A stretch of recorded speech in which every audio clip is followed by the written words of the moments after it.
Hi guys, welcome back to another episode of Gardening with Creations by DX & Co. Today I'm going to show you how to break down a free pallet to go ahead and build up your own raised bed out of it. So we're redoing our garden area here, and that'll be in another video below. But I've got a pallet behind me. Tools I'm going to be using for this isn't the only way to break down one, but the way I find it to be the easiest is a Sawzall.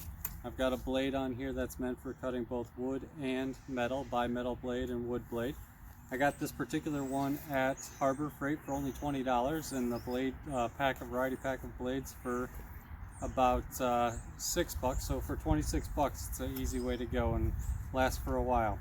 So let's get started, guys. I'm going to go ahead and start cutting this piece up. I'll show you how I do it, and then from there I'll break it all down, and then I'll show you the finished product when we start building. I'll show you the finished breakdown. Alright, so what I'm looking to do here is just go right in between this piece, because I'm just trying to cut the nails off. The reason I want a wood and metal blade is because it will get a little bit of wood, and you don't want a solid metal blade just trying to go through there. So I'm going to go ahead and get right in between the sideboards and the flat boards, and I'm going to cut down, and then I'll do that all around here. And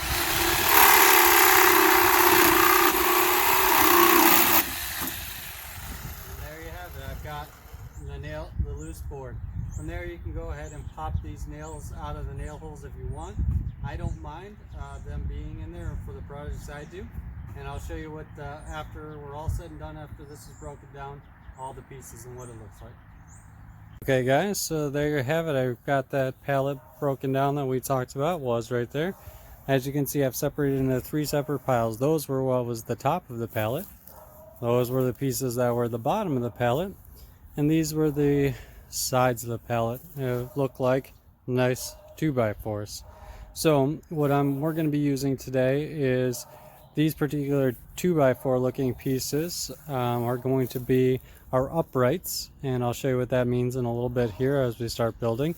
And then these particular pieces are going to be our face, so the outside of the box basically. Those thinner ones I probably won't use. I'll throw aside for another project. And in fact, these 2x4 pieces are so long, and we're only doing a bed that high, that I probably won't use these to cut them up this time. I have some other pallets that are broken down, that I'll probably use instead.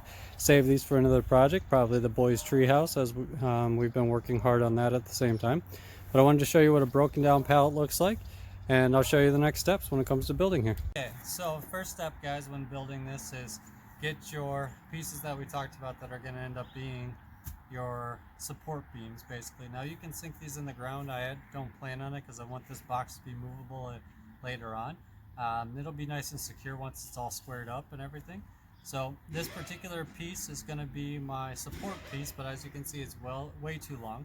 Now if you're planning on doing some chicken wire or something like that, you can leave these long and use this to attach your chicken wire frame around. Since this is just going to be a flower garden, it's not going to be anything that I need to protect with that. So for what I'm using, it's just going to be supports. Now this is as high as I'm going with my raised bed, but you could consider doubling it up just like that. So you want to make sure you got the appropriate height, how tall you want it.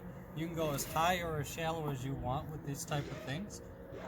We are only looking, again, like I said, for a flower bed that we don't mind kneeling over to tend to, and a lot of these will be perennials we won't have to tend to every year. So I'm just going to be going as high as one of these today. So I'm going to go ahead and mark that off just like that, and I'm going to go ahead and cut this, and I'm going to cut several pieces out of the same one while I'm at it so we can continue on with this project. So I'm going to go cut these and I'll be back. Alright guys, so I'm back from getting my cuts out of that one piece I showed you. I was able to get 6 identical cuts from it. Imagine if I was using the long board that I showed you initially. So what I'm going to need from here is a screw gun. I've got some deck screws that I'll be using. They're probably a bit long, a bit of overkill, but they're the only deck screws, all-weather screws that I happen to have at the moment. Just some other ones left over from another project. You could use nails for this project, you can use screws, whatever works best for you. But I do recommend using a drill and actually pre-drilling some pilot holes, and I'll show you what I mean there. And the reason that we do that is because the pallet wood is very prone to splitting. So if you don't pre-drill your holes prior to screwing it in, you're likely to split it, and then the screw does no good as far as holding it in. So let me show you what I mean by that. So I've got my first block here. This is actually going to be the corner of my piece. I'm going to lay this flat so that I can flush this up. What I really want to do is actually flush the top. I do have a little bit of overhang on the bottom there, which is okay, but I'm trying to actually flush the top so that way I don't see this block sticking out. I can always backfill, which we will be doing with some dirt underneath, or even put some sort of a lower trim on there if I wanted to, but I can't change. It's a lot harder to cut the top off, so I'm going to try to flush the top of my board and flush the side here, because I want this side to sit flat when I put another board alongside it to the side, but I can't, so I want to flush the top, flush that.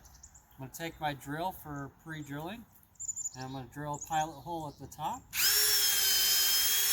and just one at the bottom. 2 screws is plenty, but I would shoot for at least 2 screws. I'm going to go ahead and get that screwed in here. Take my screw gun. It's nice if you have 2 drills available. Obviously you don't need them, but it's nice so you don't have to keep switching out your bit. I'm not trying to sink the heads in too far. I do want to get it flush, but I don't want to sink the heads, because what it'll do is actually be prone to popping out, because this is such a thin board. Apologize about the noise.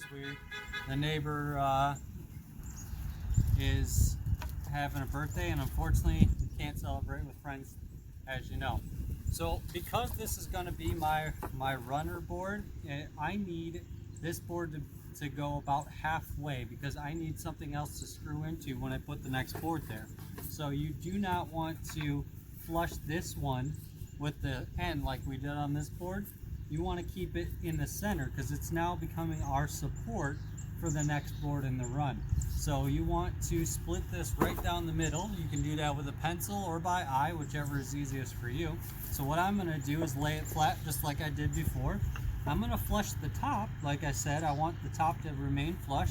And I'm just going to eyeball about halfway through the board, because that's fine with me. I'm not looking for perfection here.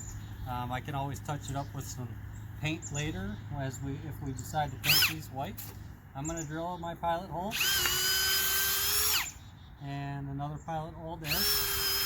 You may have noticed I left the nails in. I didn't pop them through, which you can do if you'd like to. So I'm avoiding those nail holes as I drill, obviously.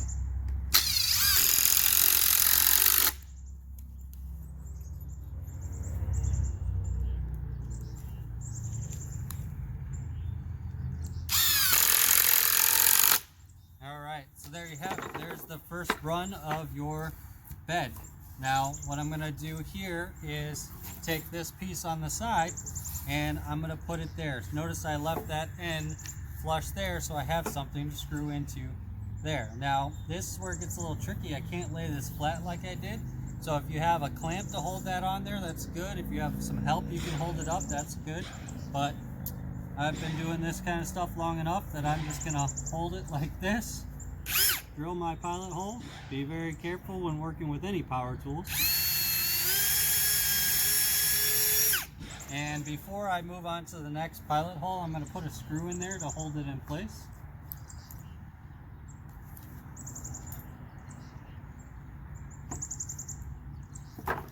And it fell over, but that's okay. I'll line it back up, and it should, since I pre-drilled it, as long as I line it up in the right place, it should move into place. The important part is pre-drilling this particular piece of wood, not necessarily the 2x4, because that's not really going to split as easily. It can. Alright, so now I'm going to drill my lower pilot hole.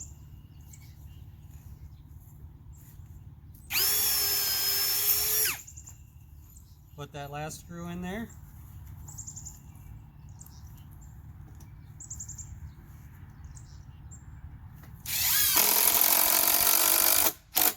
And there you have it. There's the start of our box. My box is actually going to go right here. So there's where that started corner will go. and it'll go back there. And so I'm going to make this long. I believe we're looking at about 10 feet long by about, on average, maybe 6 feet, I think, total deep. So we'll see how that looks when it's all done. I'm going to go ahead and get the rest of these in now that I've shown you how to do that. And well, we'll show you what the finished product looks like. Okay guys, I'm obviously going to need to start breaking down another pallet here, but I wanted to show you the progress we've made just off that one pallet. So depending on how large or small of a box you're making, one pallet could do it if you have the tools, but I'm making a rather large box, as you can see. Like I said, there will be a path behind it, so you can see that white pole there. That's about as deep as I'm looking to go. But you can see just for starters, obviously nothing's level, nothing's even. That's okay.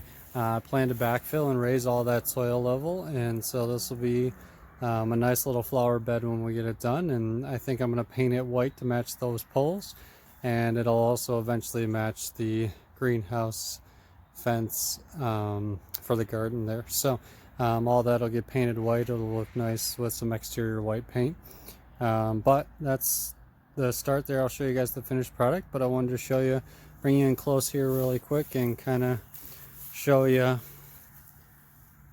again. We wanted these on the inside. You can see the screws are sticking out the back, not ideal, but they all are weatherproof deck screws. So as we put them, as they're in the soil buried out of the way, they won't rot, they won't break down or rust and leach into the soil. But again, this is a flower bed, it's not a garden bed, so either way it doesn't really matter.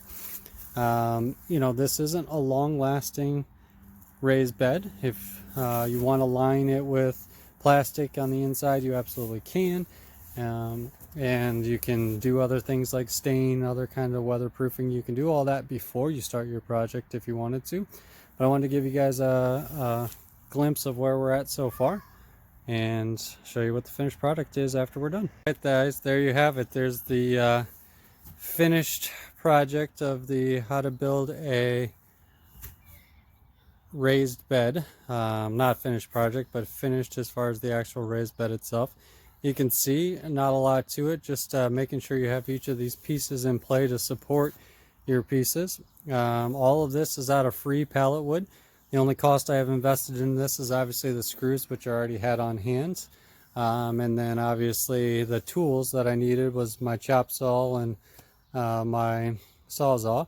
So beyond that, if you, I mean, you can obviously do the stuff with hand tools, things like that, or have and borrow from a neighbor if you can, that kind of deal.